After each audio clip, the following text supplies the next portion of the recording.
Happy day, everybody, and welcome back to Mortgage Talk with Mark, where every week we bring on interesting guests to talk about different things in their past and what they're doing now, primarily around real estate. And I'm really excited to have a guest of mine today, a young man I met a couple months ago who understands service on different levels. He understands serving his country, having been in the Army for 13 years, and understand how to serve clients now as he's transitioned to real estate. He specializes in the Belt and Temple area, a little bit north of town, and works with a lot of veterans in the real estate market now. And I want to kind of talk about his background, some in the service, and currently what he's doing now, because he's got a very, very well subscribed YouTube channel about real estate that we're going to talk about as well. So hang in there with us. And I want to introduce my friend, Matt Dick. What's going on, Welcome. Sir? Thanks for having me, man. Yeah. You're the only Army man I know. Okay. So it's really a treat to be with you. Same here. And thank you for your service. Thank you, and sir. We want to talk about that starting with, because I think it's interesting. You know, we got to know each other a few months ago in Frisco at a workshop. I spent some time with you. I really liked you personally. Mm-hmm. But I really like what your experience was in the service, and kind of talk about what you learned in the service, and what lessons can you carry into your life now, if you will. Oh, well, let's see here. So basically lessons I've learned in the military that I've kind of transitioned into business or family or anything. Discipline. So discipline wise, I was always a big proponent of no fail mission when I was in the Army. Like every mission was accomplishable. You could accomplish? Is that the right word? Yeah. You could accomplish. You just had to put a little bit of thought into it, maybe a little bit extra legwork. So I feel like I've taken that and then transitioned that into my real estate career, just by being able to say, hey, this area may not work for us, but I promise you there's a house out there for you. We just have to find it and make sure it checks all, if not most of your boxes. Yeah. So solution oriented. Yeah. Tell us a little bit of background where you were in the service. Were you overseas or you? So I started, joined the military right out of high school. I was in the Marine Corps Reserves, did Marine Corps boot camp at Parris Island, then went to Marine combat training at Camp Lejeune, and then went to my MOS qualification school at Fort Leonard Wood. I was a 1345 heavy equipment operator. And then I came back from that and I was like, I actually want to be on active duty. So I got with all my folks. I got declined a couple times, and then my chief said, hey, see if the Army just flip you over to active duty. So I went and talked to the Army recruiter, and the Army recruiter was like, yeah, what do you want to do? I was like to be an infantryman, which is a complete polar opposite of what I was doing in the Marine Corps. Wow. So like moving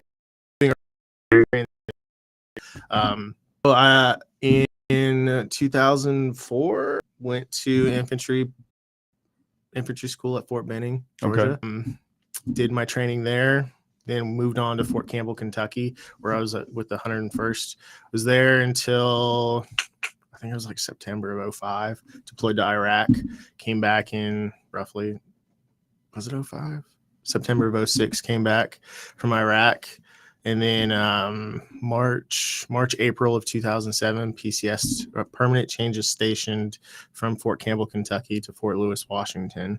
And then I was there until 2009 when we deployed to Afghanistan. Okay. And then we came back in, I think it was like June, July of 2010 from Afghanistan.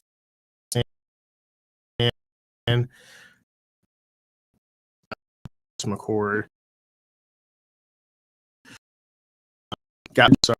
went to drill sergeant school in January of 20, graduated drill sergeant school, went back to Fort B, an infantry drill sergeant, and was there until 2013. Then did from 2013 to 2016, 2013, moved from Georgia to here to Fort Hood, was here 2013 to 16 at Fort Hood with Cav, and then around and got out and joined I was in the Texas National Guard from 2016 to 2019. Okay. Yeah. So needless to say, you've seen a lot over the last 15 or 20 years. You've seen a lot. and that's probably another talk for another day, Yeah. possibly, because we don't want to dig into some of the detail per se, except to say or to ask, really, I was never in the military, but I've always heard or read that there could be some challenges transitioning from military life into civil life, in Yeah. civilian life, I should say. Tell us a little bit about the transition, how you ended up in the real estate space.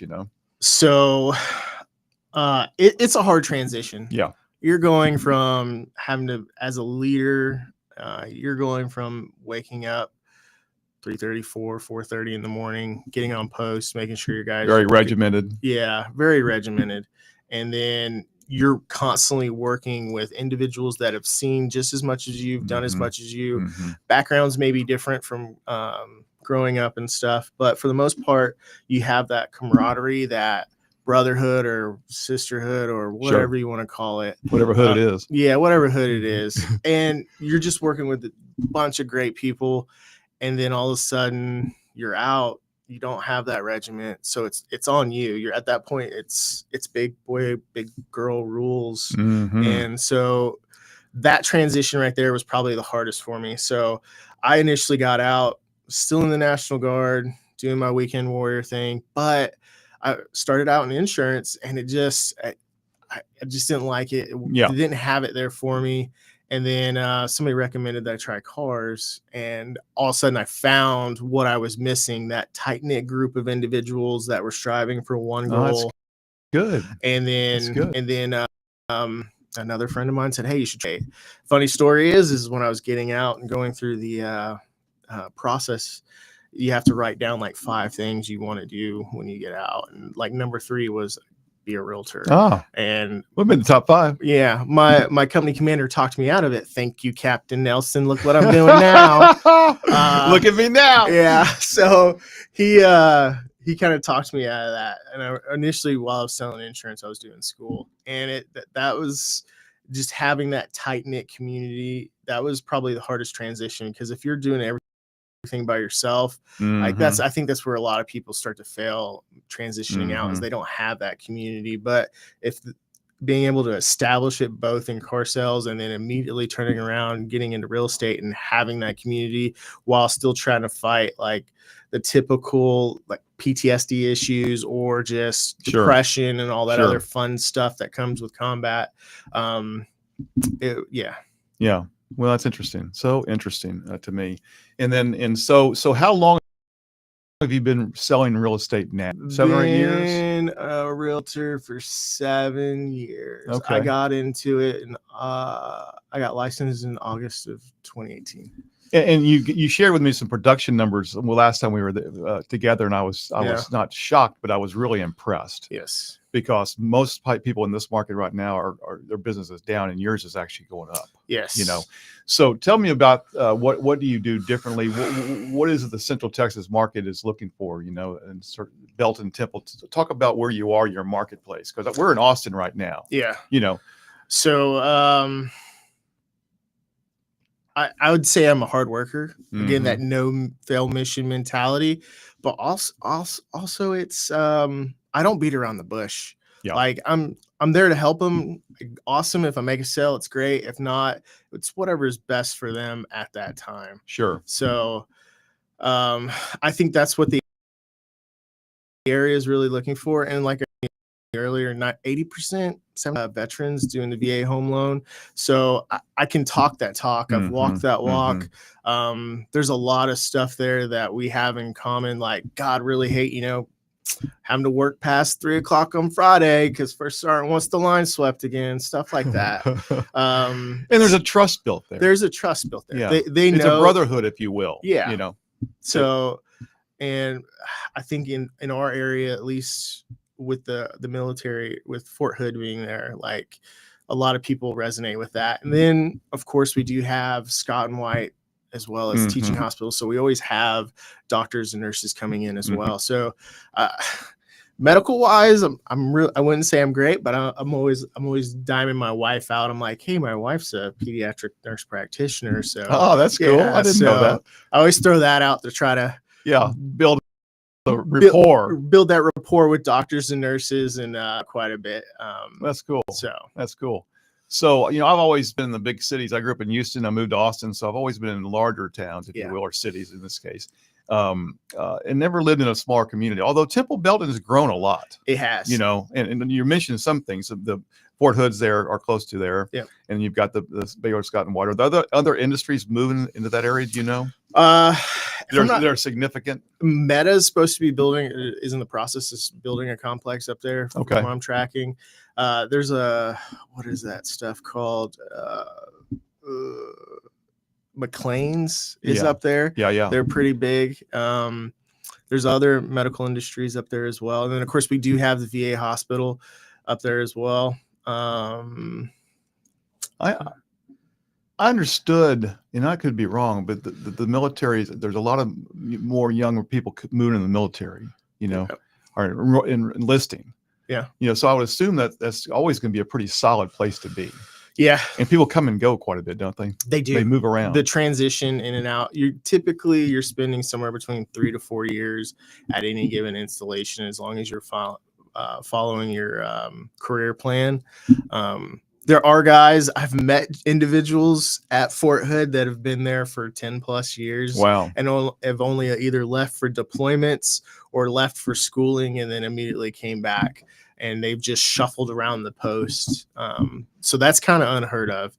Typically in that situation, you're going to find guys that have been in a unit that long at places and like super specialized MOSs, or if all the dudes that are over in that are tier 2 or tier 3, tier 1 or tier 2, tier 3, we move around quite a bit. So like Rangers, SF, and all those other specialty MOSs, they'll stay longer at their duty stations. Yeah. And geographically, let's speak to areas you service, obviously Temple Belton, but will you go as far as Waco, maybe? I'll go as far as just north of Waco, and then I'll drive down to South Austin. Okay.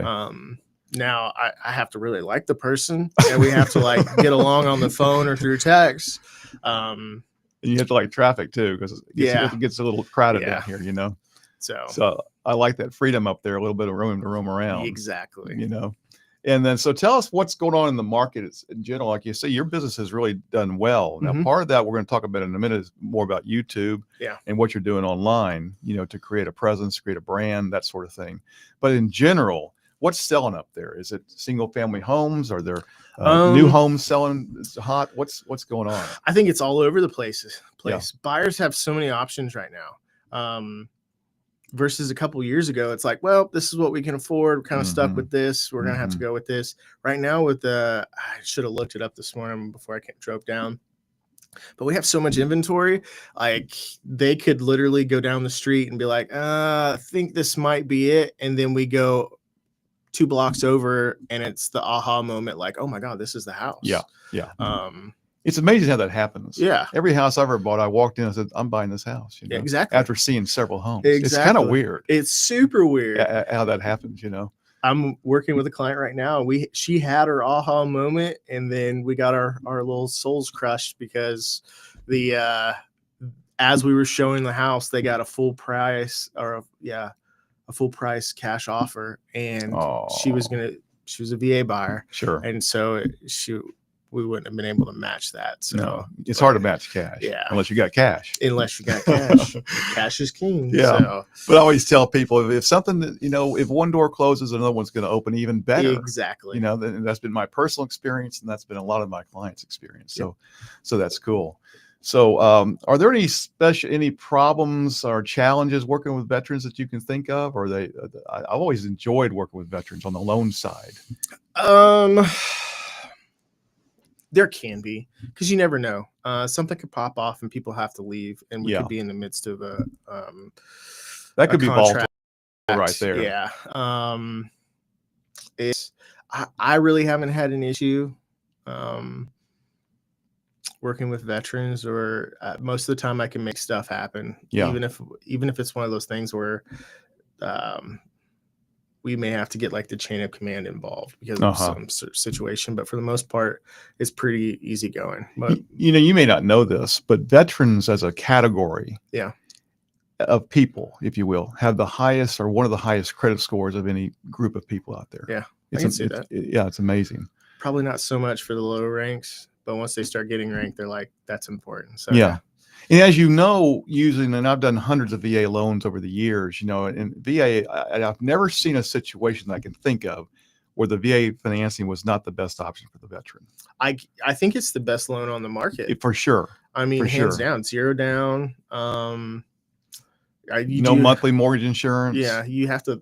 Granted, you do have to jump through hoops with paperwork and stuff. That's probably the only downside. Yeah, it's a little more paperwork. Yeah, but at the end of the day, not having to bring money to the table, except for, and you may get your earnest money back. Yeah. So, I know you don't know this, but in the old days, in the 80s, it was so hard to get VA loans done because we had to manually take them, and then they didn't allow us to underwrite them. You had to drive them to Waco. and the VA would underwrite the loans. Oh my God. Yeah. So they were, the VA is kind of the VA is archaic in some ways. And it would take 2 months to close. Yeah. Now we can close a VA in-house, 3 weeks. Yeah. I think the fastest I've seen it, is about 3 weeks, about 21. Yeah, I remember driving to Waco days. over off Valley Ridge Drive or something like that to the VA office. And here's my little loan, So that's insane. Yeah. I forget sometimes until I just thought about that. Now, how many times did you have to pull over and get your chisel and hammer out and redo your tires? That's cold, brother. That's cold. I'll be 66 this week, but still, I've been driving on rubber for a long time. That is so cold. So let's move a little bit into marketing, because when I met you up in Frisco, we were in a class together with a guy named Levi Lassick, who's really a master about this YouTube stuff. Yes, he is. And I got to talking to you, and you were sharing with me what you're doing. Tell us about that transition, because I think it's so important for anybody to have a YouTube channel, and you do it so well. Yep. And talk about that transition. Where'd you see that? Okay, so so my process, my timeline with YouTube started back in March 23. Guy's name is a little over 2 years ago. A little over 2 years ago. Guy's name is Sam.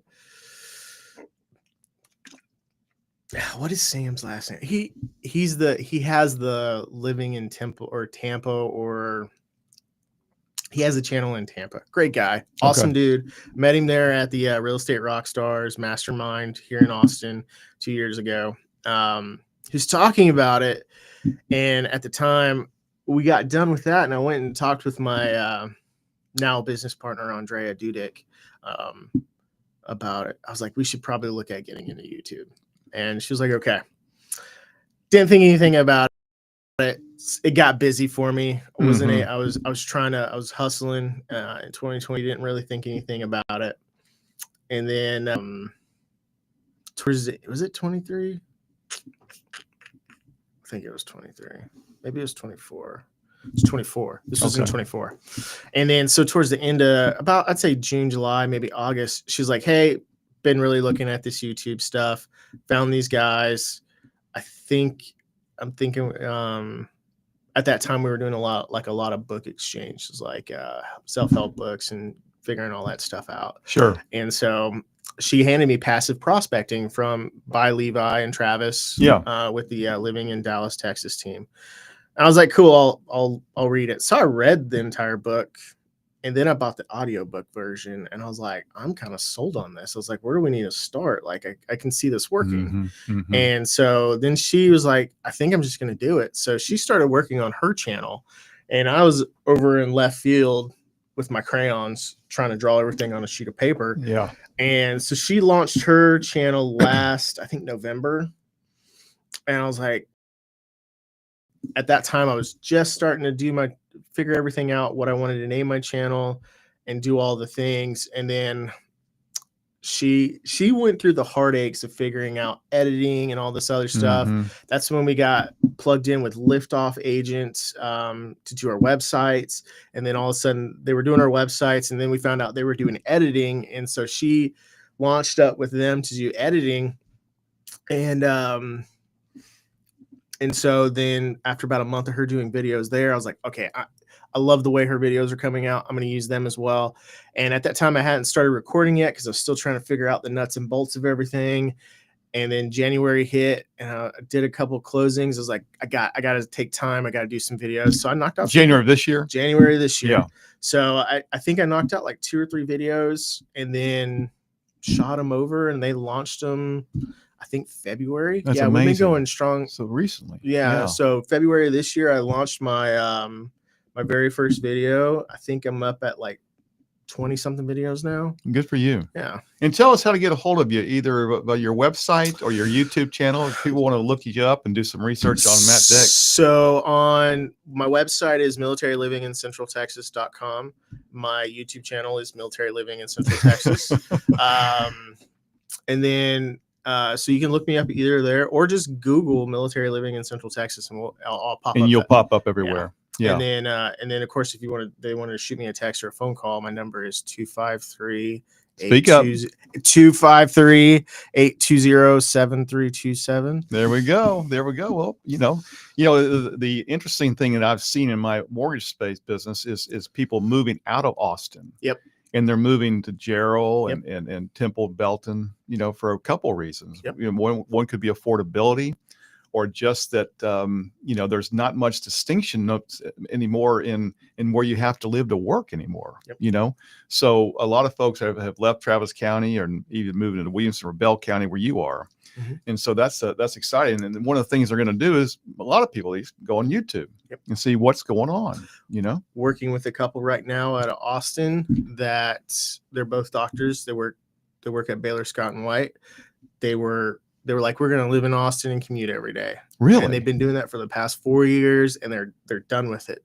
Yeah, I bet they are. Absolutely done with it. So they sold their house in, I think it was South Austin. I don't know. They sold their house. They found me on YouTube, sold their house last year. They've been renting a house up here up in Temple. Wow. And so now we're just starting the process. They're like, we want to be moved in by spring. I love it. So I love it. When my wife and I like to travel, we're going to Nashville next week. And so I go on what's going on in Nashville. Yep. So I see people talking about Nashville. Now, we're not looking to move there, but if I were, I would definitely say real estate in Nashville. Yep. Things like that, because there's so much information exactly that you can get, more so than, let's say, off Google, Mm-hmm. or something like that. So I would say because of Travis and Levi, and then there's a couple other guys. I can't remember the dude's name that owns like Channel Junkies, and Sam. Like vast majority of major cities in the United States have some form of like a real estate agents on YouTube going through the process. Yeah. And just giving out as much info that they can possibly come up with. And the beauty is most people will, at least even if they're referred to you, will start to look you up. Yep. Who is this guy? Exactly. If you have a strong presence in giving back, killer information, they're going, I want to use that guy. Yeah. So I love that. So that might speak to the last couple of questions. If you were to help somebody get into the real estate business and advise somebody or counsel them, where would you start with? Get a YouTube channel, or would you start with learn to work open houses, or how would you coach somebody into real estate? I would say they would need to learn. So I would say they need to know do open houses. Mm-hmm. They really, if they're not like a people person, they really need to be starting and get in front of people to talk real estate. Yeah. They really probably maybe networking groups, things like that. Any of the mixers. I mean, probably once or twice a week, at least in our area, there's somebody, whether it's title companies, home builders. We have lenders, the Chamber of Commerce. Somebody's throwing some sort of mixer to get out there and just some sort of function, get in front of and talk to people. Like, you can network your sphere of influence, but that sphere is only going to get you so much. It's limited. And I feel like real estate is probably, even lending, a people business. Oh, sure. So at least 50 people that you can refer to me that might be looking to buy a house. Yeah. So yeah, that's right. Let's be friends. It's not what you know, it's kind of who you know. Exactly. And who they know. Really, Yeah. So we're fixing to wrap up in just a second, but give me an idea of of your vision. You're a young man. What your vision is in your business and your brand, and let's say in 5 years, where do you want to kind of be? What are you thinking? Or you think that far out? I do. I think in 5-minute increments, personally. I'm pretty goal oriented. So I always have at least like a weekly goal, a monthly goal, biannual, annual, 5-year, 10-year goal. And honestly, my 5-year goal right now for my business is establishing a team, and then making sure between now and I think it's 2030, having an established team and being one of the top producing teams in our area, if not to serve people at a higher level with a team, even. Yes. And then potentially being like the top 100 for the state. Good for you. That would be pretty awesome in my opinion. And you were the EXP? Yes, sir. I'm with the EXP. That's a great company. Just like your wife. Yeah. Yep. It's a great company. Agree. Yeah. And then personal goals, I really would just like to see my son Thomas, he's special needs. I'd like to see him being able to make that transition back into just general classes with very minimum help from aides. I'd like to see that for him. And then I'd like to see my my oldest son Lucas getting picked up for some sort of staying in select soccer. Awesome. And by that time, hopefully he would be able to get picked up for like JV or varsity soccer. Love that. He should be like a freshman or sophomore that year. So that's great. That's great. Well, listen, we are out of time. Unfortunately, I knew it'd go fast. It did go I really fast. enjoyed getting to know you even on a deeper level and hearing about your background in the military.